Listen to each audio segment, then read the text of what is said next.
bakit daw ba magbili sila ng kwintas ay ah, marami daw na sinasabi sa kanila na mga design ng mga alahas. So, actually talaga ang mga kwintas or mga alahas ay may iba-iba talagang tawag niya, no? May mga tawag kasi niyan, mga design na tinatawag, mga sample, mga link necklace. So, ganito yung mga link necklace para siyang dugtong na ano no, na chain, parang sa ano siya, chain.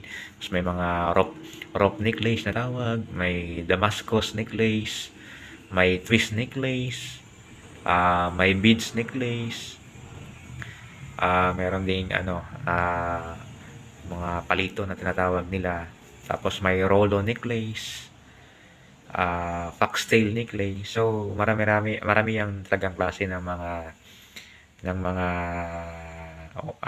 kwentas, no? Pero minsan kasi yung mga sa pawn shop yan, minsan ginagamit nila mga pag-describe ng mga items, no? Para mabilis nilang makilala kung anong klaseng items yon, para magsakto yung description ng item. Kung sakaling mawala yung items ay madali nilang mahanap o mapalitan ang klase ng items.